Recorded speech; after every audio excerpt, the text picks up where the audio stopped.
नमस्कार दोस्तों, आप सब लोगों का बहुत बहुत स्वागत है नवभारत के इस खास कार्यक्रम में। और जैसा कि आप सभी भी वाकिफ होंगे कि आज हिंदुस्तान की राजनीति में जो सबसे बड़ी लड़ाई छिड़ी हुई है वो है वक्फ कानून में संशोधन को लेकर।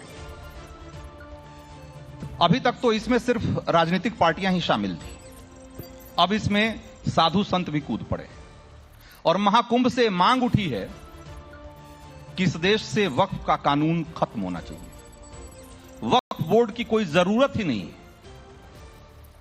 और दूसरी तरफ विपक्ष और ओवैसी जैसे नेता हैं जो कह रहे हैं कि अगर यह कानून खत्म हुआ या इसके साथ छेड़छाड़ भी करने की कोशिश हुई तो देश एक बार फिर से 90 के दशक में अराजकता के उस दौर में लौट जाएगा जब अयोध्या में विवादित ढांचे का ध्वंस हुआ था, यानी कि गदर मच जाएगा।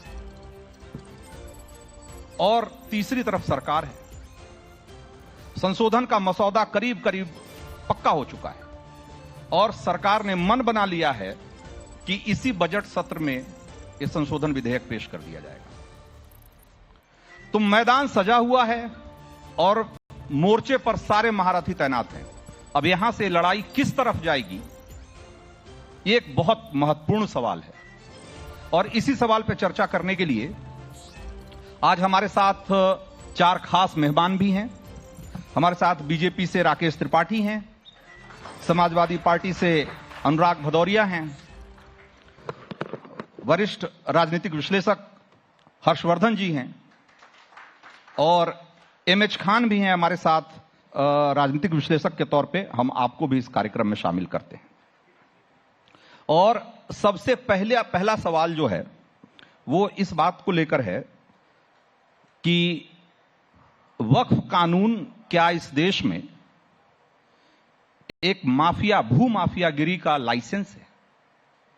और अगर आज इसमें संशोधन की बात हो रही है तो इतनी आपत्ति क्यों है, अनुराग भदौरिया? हमने पहले भी कहा था, फिर भी कह रहा हूं, भारतीय जनता पार्टी सिर्फ राजनीति के अलावा इस पे कुछ नहीं कर रही है। हमारा कहने का मतलब यह है कि कोई भी जमीन, किसी भी जमीन को भारतीय जनता पार्टी हथियाना चाहती है। आप जमीन मत हथियाइए, आप कानून बना रहे हैं तो उस पर चर्चा कीजिए, कैसे जो जमीन आप लेना चाहते हो जमीन का क्या करेंगे। तो जेपीसी में वही चर्चा तो हो रही थी, बस वही। तो जब जेपीसी आपने बाद में बनाई, जब हमने सवाल उठाया आप पे, जब हमने सवाल आप पे उठाया कि आप जमीन को कैसे, कोई जमीन जिस तरह से भू माफिया आप बात करते, तो आज के समय में कौन है भूमि को कब्जा करना चाहता है? सरकार।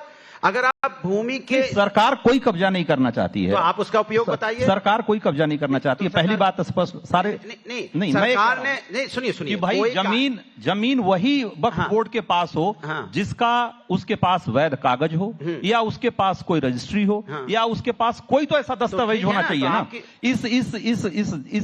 इस देश में जितनी जमीनें हैं, एक एक इंच जमीन का कोई ना कोई तो मालिकाना हक है ना, जिसका कोई नहीं उसका सरकार है। तो आप मान गए ना? मैं वही कह रहा हूँ, मैं एक बात कह रहा हूँ, लेकिन अगर कोई किसी जमीन पे जबरन कब्जा करता है, अगर मेरी बात सुनिए, जबरन कब्जा कौन कर रहा है, वही तो मैं जानना चाहता हूं।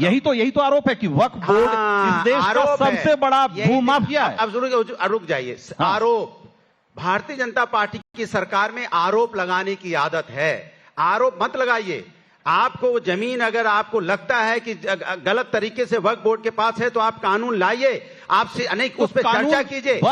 मेरी बात सुनिए, मेरी बात सुनिए, में संशोधन का मसौदा और माहौल मत बनाइए। आप इसी तरह यूसीसी का माहौल कितने सालों से बना रहे हैं? नहीं, यूसीसी पे नहीं आएंगे। सुनिए ना, मैं कह रहा हूं, 1 मिनट सुनिए। 10 साल से आपकी सरकार केंद्र में है, 7.5 साल से सरकार आपकी राज्य में है और कई राज्यों में आपकी सरकार है। आप यूसीसी का एक सकूबा छोड़ते हो हमेशा, उस पे आपने क्या कार्रवाई की बताइए। सुनिए मेरी बात होने दीजिए, मुझे टोकिए मत। नहीं, आपने मेरी बात पे रोकिए ना। आप बीजेपी के प्रवक्ता नहीं, तो मेरी बात सुनिए ना। आप मुझे क्यों रोक रहे हैं भाई? मैं देश को बताना चाहता हूं कि सरकार भारतीय जनता पार्टी की है, केंद्र में भी राज्य में भी है। आप कानून बनाना चाहते हो, आपको किसने रोका है? किसने आपका? आप रोक रहे हैं, आप रोक रहे हैं, नहीं होने देते। आपका पक्ष क्या है? आप बात पूरी नहीं होने दे रहे। आप 1 मिनट रुकिए तो सही। आपने सवाल पूछा, मैंने सुना, अब आप धैर्य से मेरा जवाब सुन लीजिए। वक्त पे आप बात नहीं कर रहे हैं। बोल रहा हूं, सुनिए ना आप। मैं वक्फ और यूसीसी दोनों पे बोल रहा हूं, आप एक बार धैर्य तो रखिए।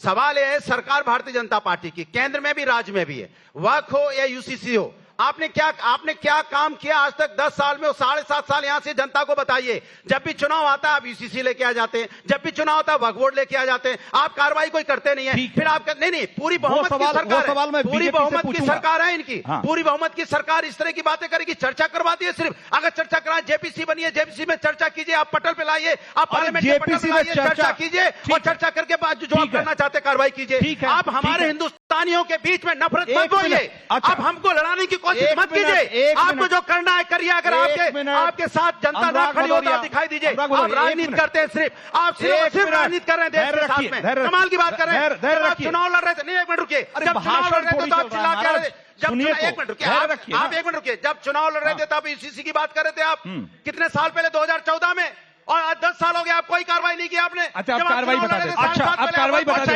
आप कार्रवाई बता दें। कोई कार्रवाई नहीं की। नहीं, आप कार्रवाई बता देते हैं। राजनीति बंद कीजिए, धर्म मेरा आस्था का विषय, राजनीतिक विषय नहीं है।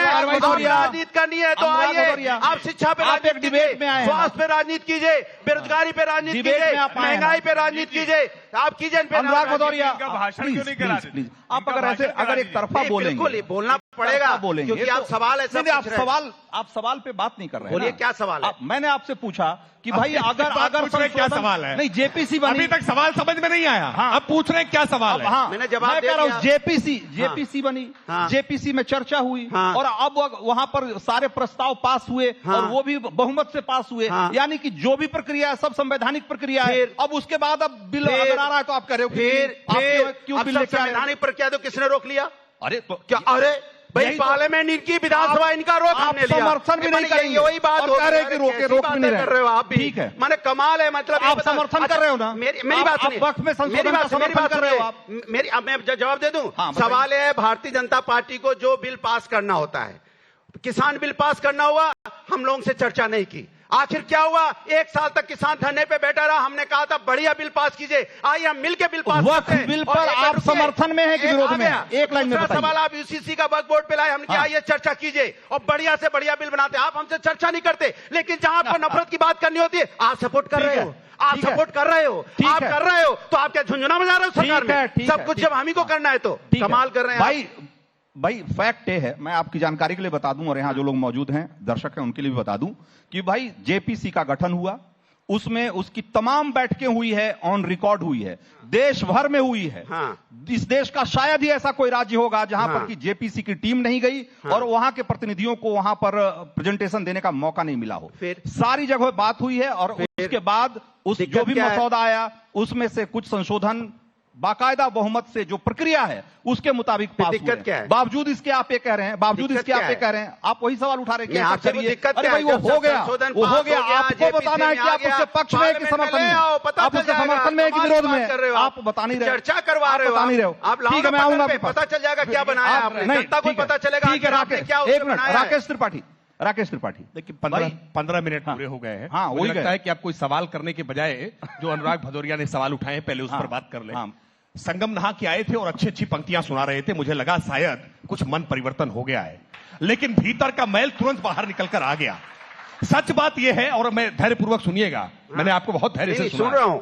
सच बात यह है कि जेपीसी के बारे में कुछ जानते नहीं है, क्योंकि पाठ्यक्रम केवल पीडीए का है। ये जेपीसी तो नए अल्फाबेट आ गए समाजवादी पार्टी के लिए, ये जेपीसी को समझ नहीं पाए। वक्फ बोर्ड के नाम पर इस देश में सबसे ज्यादा जमीनें कब्जाई गई है, 8 लाख एकड़ जमीन देश भर के भीतर। और इस उत्तर प्रदेश में जहां हम बैठकर चर्चा कर रहे हैं, जेपीसी की बैठक कुछ दिन पहले यहां हुई थी, और 1,24,000 एकड़ जमीन उत्तर प्रदेश में। कहते हैं कि राजभवन भी वक्फ की संपत्ति है। सच्चर कमेटी की रिपोर्ट कह रही है कि देश में मुसलमानों के हालात बहुत खराब हैं, गरीबी बहुत है, और वक्फ की सबसे ज्यादा संपत्ति उन्होंने वक्फ को दान कर दी। ये क्या दान करने के बाद गरीबी आ गई क्या? दुकान पंचर की लगा रखी है और कई एकड़ जमीन वक्फ को दान कर रखी है। ये कितना विरोधाभास है? इस विरोधाभास को खत्म करना ही होगा। वक्फ के नाम पर जो दादागिरी चल रही थी, जिस जमीन पर चाहा उंगली रख दी और कह दिया कि ये वक्फ की जमीन हो गई, ये नहीं चलेगा। इस प्रकार के भूमाफिया तंत्र को नहीं चलने दे सकते। और कैसे कैसे प्रावधान अब तक देश में मजहबी तुष्टीकरण की सरकारें लेकर के आई। सेक्शन 85 कहता है कि वक्फ के मामले में आप अपील नहीं दाखिल कर सकते, हाई कोर्ट नहीं जा सकते, सुप्रीम कोर्ट नहीं जा सकते, किसी न्यायालय में नहीं जा सकते। वक्फ ने जो कह दिया वो अंतिम फैसला है। वो खुदा का फैसला है क्या? यह नहीं हो सकता। लोकतंत्र में संविधान के तहत बनी हुई न्यायपालिका हर फैसले की समीक्षा करेगी। देश के संविधान से ये ताकत मिली हुई है कि संसद से कानून पारित होगा तो संसद के कानून के फैसले की समीक्षा भी देश की न्यायपालिका कर सकती है। लेकिन अनुराग भदौरिया चाहते हैं नहीं, समीक्षा का कोई अधिकार नहीं है, हम जो कह दें वही सही, ऐसे होगा नहीं। ये देश बदल चुका है और अनुराग भदौरिया ये बदलाव को स्वीकार करिए। ठीक है, मैं आपके पास आऊंगा जरा हर्षवर्धन जी। बस इतना सा जवाब, एक लाइन का जवाब है। देखिए, एक ही लाइन में बोलिए। एक ही लाइन बोलूंगा। इनको कुछ नहीं करना है, ये सब चुनाव में यही मुद्दा रखे रहेंगे और हम आपको लड़ाते रहेंगे, बस कुछ करना नहीं है। नहीं, ये बात अपनी जगह बिल्कुल सही है। वैसे जो अनुराग भदौरिया कह रहे हैं कि भाई इतने दिनों बाद 10 साल की सरकार है। कहा तो पिछले ही सेशन में कानून आने वाला था, संशोधन कानून आने वाला था। अब ये कहा जा रहा है कि भाई संशोधन का मसौदा आप कह रहे हैं कि इस बार आएगा। ठीक है, मैं मानता हूं कि पिछली बार आपत्तियां थी और उसकी वजह से जेपीसी बनाई गई, उसमें चर्चा हुई। अब उसके बाद एक विधेयक आने वाला है और मुझे लगता है कि वो आना चाहिए। और चूंकि वो एक न्याय संगत प्रक्रिया है, जो संवैधानिक प्रक्रिया है, उसके तहत वो सारी चीजें हुई है। मैं कह रहा हूं कि भाई इस देश में बहुत सारे लोग ये मानते हैं और अब साधु संत भी इस पर खुलकर बोल रहे हैं कि भाई इसी देश से 2 और देश टूटकर अलग हुए। पाकिस्तान में कोई हिंदू बोर्ड नहीं है, बांग्लादेश में कोई हिंदू बोर्ड नहीं है, लेकिन हिंदुस्तान में वक्फ बोर्ड क्यों है? क्यों जरूरत है? जब इसी देश से अलग हुए दूसरे देशों में कोई वहां के अल्पसंख्यकों के लिए कोई प्रावधान नहीं है इस तरह का, तो यहां वक्फ बोर्ड क्यों होना चाहिए? और अगर यहां वक्फ बोर्ड है तो सनातन बोर्ड होने में क्या दिक्कत है? नहीं रंजीत जी, सबसे पहले तो ये कि हम लोग गलत चर्चा कर रहे हैं और इस सरकार से मेरी सबसे बड़ी नाराजगी है कि वो वक्फ का संशोधन लेकर आ रही है। जिस कानून को, जिस बोर्ड को देश में होना नहीं चाहिए, किसी भी डेमोक्रेटिक कंट्री में जहां मुसलमान का बराबर वोट है, हिंदू का बराबर वोट है, मुसलमानों की जमीन के लिए वक्फ बोर्ड होगा क्यों होना चाहिए? आप मस्जिद प्रबंधन कमेटी बनाओ, आप दरगाह इंतजामिया कमेटी बनाओ, आपको कोई और मजार बनाना है बनाओ, उसमें किसी को कोई एतराज नहीं। ये वक्फ बोर्ड का तमाशा क्यों? ये वक्फ बोर्ड का तमाशा वो कर रहे हैं जो कह रहे हैं हम बाहर से कुछ लेकर आए ही नहीं थे। इस देश की जमीन हिंदुओं के अलावा किसी और की हो सकती है क्या? तो मूल रूप से इसका कोई आधार नहीं, नंबर 1। नंबर 2, आप कह रहे हैं कि पाकिस्तान बांग्लादेश में क्यों हिंदू बोर्ड नहीं? मैं तो उसकी बात ही नहीं कर रहा हूं। हिंदू ही नहीं तो हिंदू बोर्ड क्या बचेगा वहां? जहां मुसलमान है वहां हिंदू बचता नहीं है। लेकिन पाकिस्तान में वक्फ बोर्ड भी नहीं, ये फैक्ट पहले बात कीजिए। इराक में नहीं है, ईरान में नहीं है, अफगानिस्तान में नहीं है, सीरिया में नहीं, यमन में नहीं, पाकिस्तान में नहीं, तो ये वक्फ बोर्ड भारत में पैदा कहां से हुआ? अब तीसरी बात, वक्फ बोर्ड अमीर सत्ता पोषित जो मुसलमान हैं, जो बढ़िया कलफ वलफ लगा के निकलते हैं, गरीब मुसलमानों को गरीब रखने के लिए ये वक्फ बोर्ड है। ये लड़ाई तो लड़नी चाहिए गरीब मुसलमानों, बिल्कुल गलत, बिल्कुल लड़ाई लड़नी चाहिए, बिल्कुल गलत बोल रहा है। ये गलत इल्जाम लगा रहे हैं मुसलमानों के ऊपर। आप नहीं, गलत बोल रहे हैं ये। क्यों गलत बोल रहे हैं ये? क्यों गलत बोल रहे हैं ये? आपको मौका मिलेगा, आपको मौका मिलेगा। गलत बोल रहे हैं। 1 मिनट, वो आपको मौका मिलेगा। एक minute, MH Khan, MH Khan, MH Khan personal क्यों ले रहे हैं? नहीं, आपके लिए नहीं कहा उन्होंने। नहीं, नहीं, रुकिए 1 सेकंड, रुक जाइए, आपके पास आऊंगा। आपके पास ठीक है एमएच खान, आप अपनी बात रखिएगा ना, आप अपनी बात रखिएगा। नहीं, समझिए आप बात को। चोर की दाढ़ी में तिनका कहावत हमारे में है। कलफ वाला मुसलमान चिल्लाने लगा, कलफ वाला मुसलमान चिल्लाने लगा, अरे भाई 3000 का जूता पहनने वाला हिंदू अकड़ने लगा। 3000 जूता का पहनने वाला अकड़ने लगा भाई। 3000 का जूता पहनने वाला। कि इस देश से वक्फ बोर्ड समाप्त कीजिए। और रंजीत जी, मैं बड़ा स्पष्ट हूं, सनातन बोर्ड का भी मैं समर्थक नहीं हूं। मेरी बात पूरी होनी चाहिए खान साहब। सनातन बोर्ड का भी मैं समर्थक नहीं हूं। हम जिस हिंदू सनातन परंपरा में है उसमें केरल से एक आदि शंकर निकलते हैं, 4 हिस्सों में 4 पीठ बनाते हैं, एक पीठ का दूसरे पीठ पर अधिकार नहीं, एक परंपरा का दूसरे परंपरा पर अधिकार नहीं, एक महंत दूसरे को निर्देश नहीं देता है, एक वैदिक पद्धति दूसरे से भिन्न है, लेकिन उसके बाद हम सब उस निराकार, साकार, द्वैत, अद्वैत, बर ब्रह्म, पार ब्रह्म, जिसको मानना चाहे, शिव, शक्ति, देवी, जिसको मानना चाहे मान ले, कोई हमारे यहां दिक्कत नहीं है। और इसीलिए क्यों? क्योंकि हमें किसी को यह बताने की जरूरत नहीं कि हम किसी को ठेकेदारी देंगे, वरना all India Muslim personal law board एक ठेकेदारी, वक्फ बोर्ड 2 ठेकेदारी, जगह जगह तीसरी ठेकेदारी, और उसके बाद जाके कहेंगे कि कुंभ हमारी जमीन बच रहा है। अरे ये तो कहो अच्छा है, भला है कि गंगा मैया बहा देती है, इनको ऐसा मौका ही नहीं मिलता, वरना संसद पे दावा करते हैं, एयरपोर्ट पर दावा करते हैं, शर्म नहीं आती? ये सब बोलते हुए शर्म नहीं आती? ठीक है, एमएच खान, समाजवादी पार्टी आऊंगा आपके पास, एक लाइन ज्यादा नहीं, मैं एक लाइन कमाल कर दिया। एक भी मुद्दे की बात अनुराग भदौरिया ने बोली नहीं, एक लाइन में बताइए। एक लाइन, ये आप कह रहे हैं, बोल रहा हूँ, एक लाइन बोलने देंगे नहीं, अनुराग भदौरिया को आप छेड़ेंगे तो फिर अब 15 मिनट फिर। हाँ, एक लाइन मेरा है, एक लाइन, ये लोग एमएच खान से एक लाइन, इस डिबेट का क्या मतलब? हिंदुस्तान की खासियत क्या है, पूरे विश्व में विश्व गुरु हमें क्यों बोला जाता है?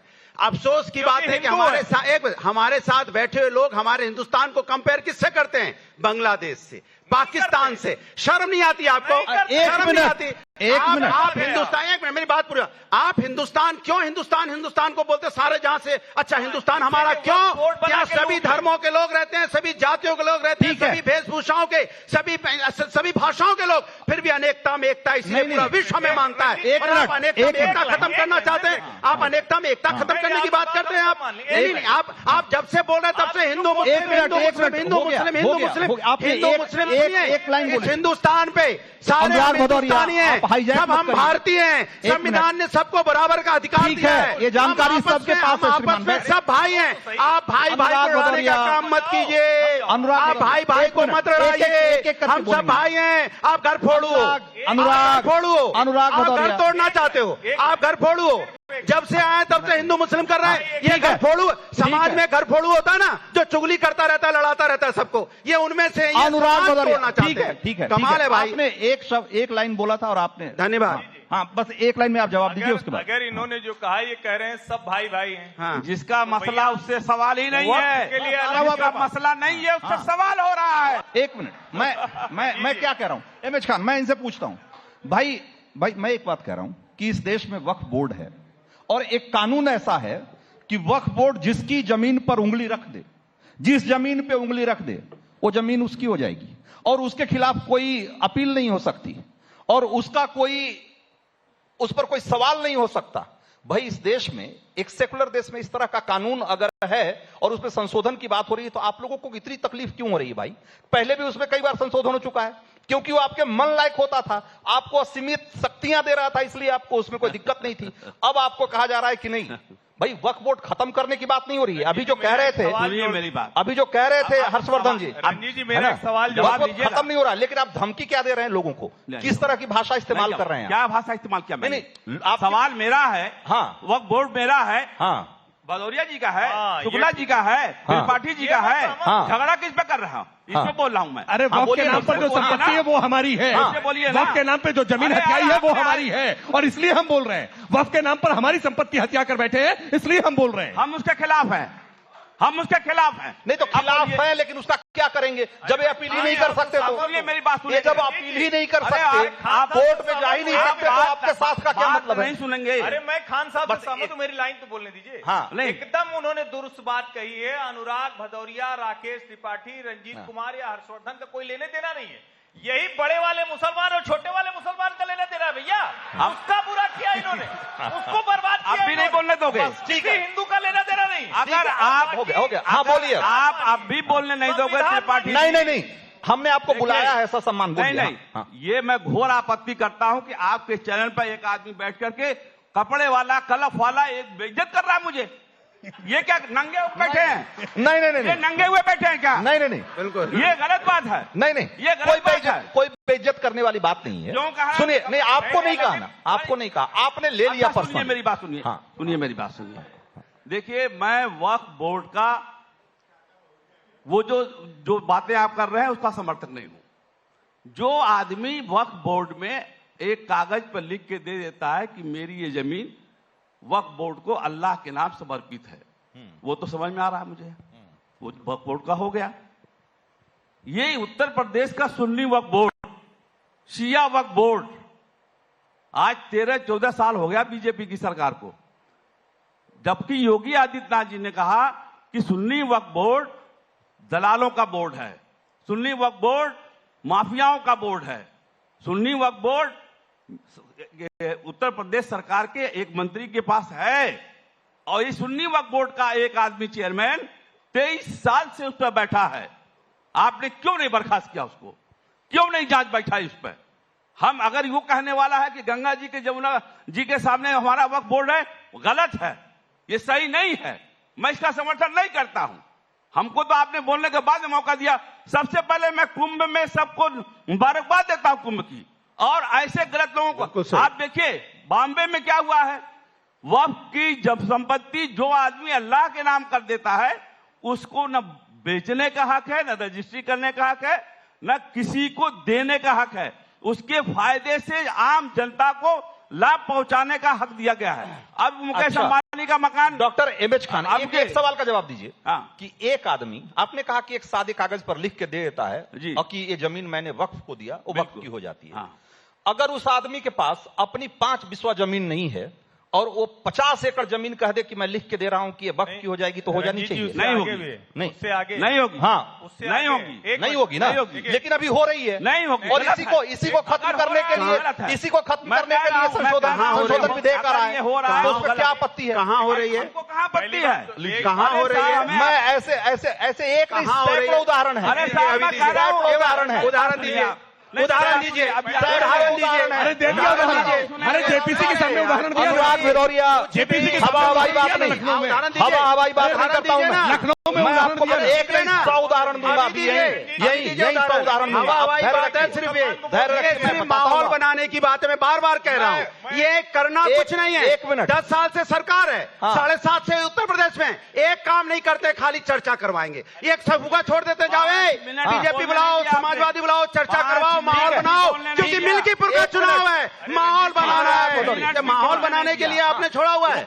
बताइए, माहौल बनाना है। चुनाव आते ही वक्फ बोर्ड याद आ जाता है, चुनाव आते ही यूसीसी याद आ जाता है, चुनाव आते ही आप मस्जिद में मंदिर खोजने लगते हैं। शर्म आनी चाहिए आप लोगों को।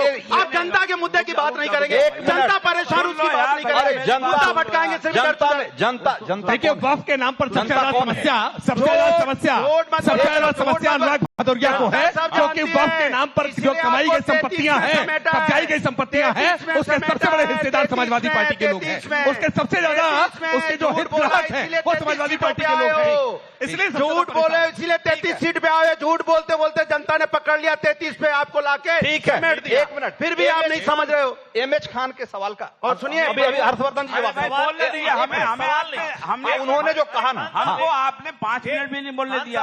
मैं आता हूं, 15 मिनट बोलने दे रहे हैं आप। मेरे साथ नाइंसाफी है। मैं सहमत हूं। मुझे लगता है कि सबसे ज्यादा समय खान साहब को मिलना चाहिए था, और मैं एमएच खान साहब की बात से 100% सहमत हूं। इन्होंने जो कहा, अल्लाह को जो जमीन दे दी जाती है, यानी अल्लाह के नाम पर दी जाती है, किस लिए दी जाती है? गरीब, गुरबा, यतीम, विधवा, अनाथ, अनपढ़, जिनके घर में कोई काम नहीं, उनके लिए हो। तो भैया देश का मुसलमान गरीब क्यों, वक्फ बोर्ड अमीर क्यों? आप बताइए ना जी, क्या बोला आपने? ये सवाल समझ में नहीं आया। बोलिए बोलिए। और वक्फ बोर्ड अमीर क्यों? आप बताइए, क्यों इतनी एकड़ जमीन? अच्छा, बार बार आप मुसलमान हिंदू पे क्यों आ रहे हो? आप हिंदू मुसलमान पे क्यों आ रहे हो? आप हिंदुस्तान की बात क्यों नहीं करते? हिंदुस्तान की बोलने में दिक्कत क्या हो रहा है आपको? हमेशा आप डिवाइड एंड रूल करना चाहते हो। आप बीजेपी की तरफ से या पत्रकार बताइए, आप कमाल की बात कर रहे हैं। आप हर बात में हिंदू मुसलमान पाकिस्तान बांग्लादेश के नीचे बात ही नहीं कर रहे हो। आप हमारे देश को कहां ले जाना चाहते हो? अनुराग भदौरिया कमाल नहीं। क्या अनुराग भदौरिया? सुनिए मेरी बात। अनुराग भदौरिया क्या कर रहे हैं? आप हिंदू मुसलमान के अलावा बात नहीं कर रहे। बात विकास की होनी चाहिए, बात मुद्दे पे होनी चाहिए। मुद्दों पे चर्चा नहीं करना चाहते आप। मुद्दों पे चर्चा नहीं करना। अनुराग 1 मिनट, आप सुनिए मेरी बात। अगर वक्फ बोर्ड की बात हो रही है तो अरे हो गई ना, मुसलमान की बात नहीं होगी तो किसकी बात? जवाब दे दिया, परेशान हो गए। सिख की बात होगी? क्या बोला उन्होंने? बोला होगी ना? अगर 5 बीघा मेरी जमीन है, 5 बीघा मैं दान दे सकता हूं, उससे ज्यादा नहीं दे सकता। आप जबरदस्ती कह रहे हैं नहीं, आपने 50 दे दी, 50 दे दी। अनुराग भदौरिया, कमाल की बात। 1 मिनट, अनुराग भदौरिया, आपको पता है कि वक्फ बाय यूजर क्या होता है? नहीं, मैं नहीं, एक मिनट डिस्कस हो जाए। 1 मिनट, मेरी बात पता है पॉइंटेड सवाल, पॉइंटेड जवाब। आप बार बार कह रहे हो कि 5, नहीं मेरी बात सुनिए। नहीं, चर्चा हो जाए। आप जब से आप डिबेट करा रहे हो, आप ये कह रहे हो कि 5 बीघा वाला आदमी 50 बीघा डोनेट कर दे रहा है। मैं यही कह रहा हूं। मैं पक्का कहां? लखनऊ में, कहां? लखनऊ में, लखनऊ में लाइए, होती है। दिखाइए कहां पे। एक मिनट मेरी बात सुनिए पहले। इस देश के वक्फ कानून में एक क्लॉज है जिसको कहा जाता है वक्फ बाय यूजर। अगर मैं गलत हो रहा हूं तो, अगर गलत होगा तो आप मुझे बताइए। वक्फ बाय यूजर क्या है आपको पता है? अगर मैं फला खान, फला जो भी हूं, एक मुसलमान हूं, मुझे लगता है कि ये जमीन मेरे परदादा के समय में ये नमाज पढ़ने के लिए इस्तेमाल होती थी, और मुझे सिर्फ लगता है, मेरे पास उसका कोई कागज होना जरूरी नहीं है, कोई दस्तावेज जरूरी नहीं है, और मैं खड़े होकर कहता हूं वक्फ बोर्ड को कि ये जमीन वक्फ की होनी चाहिए, तो जमीन वक्फ की हो जाएगी, वक्फ उस पर दावेदारी करेगा। ये वक्फ बाय यूजर है, ये वक्फ बाय यूजर है। और ये सिर्फ मुद्दा बनाया जाता है। अब क्या खान साहब बैठे, पूछ लीजिए। खान साहब मैं गलत कह रहा हूं? मैं तो खान साहब बैठे हैं भाई, लखनऊ में जेपीसी की मीटिंग में, लखनऊ की जेपीसी की मीटिंग में ये स्वीकार किया ना, ये वक्फ बोर्ड की ओर से कहा गया कि उत्तर प्रदेश में 1,24,000 एकड़ जमीन उत्तर प्रदेश में वक्फ के पास है। कागज मांगे गए तो 24,000 एकड़ जमीन निकली। ये 1,33,000 एकड़ की जमीन कहां चली गई? आप वक्फ की जमीन बता रहे हैं। आपकी एमएच खान, हाँ आप बताइए, खान साहब वक्फ बाय यूजर क्या होता है? हाँ खान साहब हाथ बताइए। जोड़ के आपसे कह रहा हूं कि मेरी बात सुन लीजिए। जी बताइए बताइए। देखिए, कोई सुनने को तैयार नहीं है। हाँ। जब वक्फ की जमीन वही आदमी करता है, अगर उसका इस्तेमाल सही नहीं हो रहा है और भूमाफिया कब्जा कर रहे हैं, तो सरकारों का क्या काम होता है? नहीं मैंने कहा, मैंने डिबेट करना है। वक्फ बाय यूजर क्या होता है? सरकार का काम है मुद्दा बढ़ाना। बताइए वक्फ बाय यूजर क्या होता है? सुनिए मुझे। सरकार क्या कर रही है? सरकार क्या नहीं, सरकार क्या करती है? वक्फ बाय यूजर क्या है? सरकार क्या करती है? सरकार वक्फ को खत्म करने जा रही है। आप परेशान मत होइए। सरकार वक्फ को सुधारने जा रही है, वक्फ को ठीक करने जा रही है। सरकार वक्फ को रेगुलराइज करने जा रही है। चर्चा करो, हम कुछ नहीं करेंगे। चर्चा करो, माहौल बनाओ। मिल्कीपुर जीतना है, माहौल बनाओ। प्रभु का आशीर्वाद तो है नहीं। अयोध्या में प्रभु का आशीर्वाद किसको मिला? क्योंकि हम प्रभु के आदर्श और आचरण को अपनाते हैं, इसलिए आशीर्वाद मुझे मिला। ये प्रभु के नाम पे राजनीति करने गए थे, इनको प्रभु ने हरा के भेज दिया। अब फिर आए, फिर दोबारा लेके आ गए। भदौरिया, अरे सबके बदले आप ही बोल देंगे महाराज साहब की जगह हम अकेले ही बुला लेते हैं। खान साहब तो बोलिए ना, हम तो खान साहब को तो बोलने दीजिए। आप नहीं बोलने दे रहे हो, हम तो बोलने दे रहे हैं। खान साहब बोलिए आप। मैं गेंद पास ही नहीं कर रहे हैं। वही बार बार ये बीच में, क्या मुसलमानों को बीच में मीडिएटर की जरूरत? बोलिए, बोलने दीजिए ना। आप मुसलमानों को झगड़ा लड़ा रहे हैं, अरे झगड़ा लड़ा रहे हैं। मुसलमानों को मीडिएटर नहीं चाहिए। फिर मुसलमान, कमाल है भाई, क्या हो गया? एक मिनट, इनको पानी पिलाओ भैया, एक मुसलमान से नीचे नहीं आ रहे। अरे आप ही के बड़े वाले के टीम के हरा कुर्ता पहनते हैं, ज्यादा बड़े वाले करते रहिए। हाँ चलिए। हर्षवर्धन जी, आपकी बात का समर्थन करता हूं और स्वागत करता हूं कि आपने मुझे बोलने के लिए। मैं भी आपकी बात का समर्थन चीफ एडिटर से कहा आपने। मैं कह रहा हूं, जो लोग ये नाजायज तरीके से कब्जा करते हैं, या वक्फ बोर्ड जो कहता है कि ये गंगा मैया के किनारे जो जमीन हमारी है, ये बेईमान लोग हैं, ये गलत लोग हैं, ये डाकू लोग हैं। इन पे कार्रवाई होनी चाहिए। क्यों नहीं कार्रवाई करते हैं? सुनिए, और मेरी बात सुनिए। ये जो सुन्नी वक्फ बोर्ड का चेयरमैन उत्तर प्रदेश में बैठा है, ये 23 साल से बैठा है, और इसका पासपोर्ट चेक करवाइए, ये किस किस मुल्क में गया है, कहां कहां पैसा लगाया है। सीबीआई जांच क्यों नहीं करा रहा है? वो संपत्ति से देखिए, लूट रहा खान है। साहब व्यक्ति पर बात नहीं कर रहे। खान साहब ने स्वीकार मैं यहाँ व्यक्ति पे बात नहीं कर रहा। नहीं, खान साहब हम यहाँ एक मुद्दे पे बात कर रहे हैं। रंजीत जी देखिए, खान साहब ने स्वीकार कर लिया कि यहाँ उत्तर प्रदेश में समस्या है। ये केवल उत्तर प्रदेश की समस्या नहीं है, पूरे देश भर में अलग अलग जगहों पर वक्फ बोर्ड के नाम पर ऐसा ही फर्जीवाड़ा चल रहा है, और इसीलिए इस फर्जीवाड़े का जड़ से इलाज करना जरूरी है। हम लक्षणों का इलाज नहीं करेंगे, इसका पूरा जड़ से इलाज करने का काम करेंगे। बैठा रहे हैं कुर्सी पर, बेईमान जो डकैत है उसको बैठा रहे हैं। नहीं ठीक है। अरे मैं कह रहा हूँ कि चेयरमैन को सस्पेंड करिए। एक आदमी कहीं कोई अच्छा गलत हो सकता है, वो एक अलग सवाल है। मैं कह रहा हूं कि उससे बड़ा है एक इशू, और इशू है ये है कि भाई एक ऐसा कानून इस देश में जो कि एक तरीके से असंवैधानिक वो होना चाहिए या नहीं? बिल्कुल होना, ये उसमें संशोधन होना चाहिए कि मना नहीं? कर रहे हैं। चिंता मत हम कहा, सुन तो लीजिए। हाँ। देखिए, संवैधानिक असंवैधानिक कौन कर रहा है? चेयरमैन कर रहा है ना, तो चेयरमैन के ऊपर उंगली नहीं उठा रहे हैं आप। पूछिए, आप जवाब है। पत्रकार हैं, चेयरमैन को करने की ये ताकत, ये खराब कानून दे रहा है। ये खराब कानून ये ताकत देता है उसको ये गड़बड़ करने की, इसीलिए इस कानून में संशोधन की आवश्यकता है, और इसलिए आप इसका समर्थन करिए। आप इसका समर्थन करिए, ये आपके हित में है, कौम के हित में है, इसके आपके हित में है, इसलिए इसका समर्थन करिए। जवाब नहीं है। देखिए, मिल्कीपुर का चुनाव, मिल्कीपुर का रंजीत जी, हमारे घर में डकैती पड़ गई तो डकैती का FIR नहीं लिखेंगे। रंजीत ये कानून बनाएंगे। एक जरूरी बात आ गई जो हाँ। अनुराग जी ने, कोई मुझे बात लगता नहीं, है अभी देखिए- एक सेकंड, मिल्कीपुर देखिए- का चुनाव खत्म, डिबेट खत्म। ये सिर्फ चुनाव तक है, इनको कुछ नहीं करना है, ये सिर्फ चुनाव के लिए डिबेट कराते ठीक है, हैं। एक closing comment, closing comment Harshvardhan ji. हाँ, देखिए, मैं तो पहले ही बता चुका हूं कि ये वक्फ होना नहीं चाहिए किसी मुस्लिम देश में नहीं। जब मैंने कहा मैं तुलना उल्ला नहीं कर रहा हूं भैया, तुलना आप लोग समय आप जब से पाकिस्तान से नीचे नहीं उतरे, लेकिन मैं क्या आप बांग्लादेश पाकिस्तान भाग जाते हो, आपको हिंदुस्तानी नहीं दिखाई पड़ता है। क्या सुने आपकी बात जब आप पाकिस्तान बांग्लादेश करते हैं? जी ने वक्फ बोर्ड से हिंदुस्तान, नहीं मैं, अरे तो हिंदुस्तान क्यों वक्फ बचा है? बोर्ड हिंदुस्तान जो है बचा है। वक्फ बोर्ड से क्योंकि डिफाइन नहीं होता, हिंदुस्तान गलत में बात। सभी धर्म और जाति के लोग रहते हैं, सभी हिंदुस्तान का संविधान मजबूत है, हिंदुस्तान मजबूत है क्योंकि यहाँ सभी धर्मों का सम्मान है। यही सनातन कहता है, सनातन यही कहता है कि हम सभी धर्मों का सम्मान करते हैं। सनातन प्रेम की भाषा सिखाता है, सनातन नफरत की बात नहीं सिखाता, सनातन तोड़ने की बात नहीं करता, जोड़ने की और सत्य की बात करता है, और सत्य की बात नहीं करता। अंतिम बात एक जोड़ दूं अनुराग भदौरिया जी के लिए जरूरी सत्य का है। मतलब बताइए। देखिए क्या है, जहां सत्य का चाहे मतलब वहां बताइए। हरी चादर बिछा करके सत्य कब्जा का कर लिया मतलब जाता है, बताइए। या हरा कुर्ता पहना करके इस पर भी कब्जा कर लिया गया है। कहानी मत बनाइए, सत्य का मतलब बताइए। सभी लोगों का बहुत बहुत शुक्रिया। सस्पेंड करो, अंबानी का मकान है, वही सनातन है। मुकदमा कायम करो, जिसने बेचा है, जिसने बेचा है उसको मुकदमा कायम कराइए। मिल्कीपुर दर्ज क्योंकि करो, लोग आपको लग रहा है। ये सब मिल्कीपुर है। हाँ, नहीं, माफ करिएगा, लेकिन अब जो समय- सत्य है समय- वही समय की सनातन बात है, समय और की बात सत्य तो हम ही है। लोग बोल रहे हैं। हमें कार्यक्रम यही खत्म करना पड़ेगा, और जैसा कि अनुराग भदौरिया कह रहे थे कि हिंदुस्तान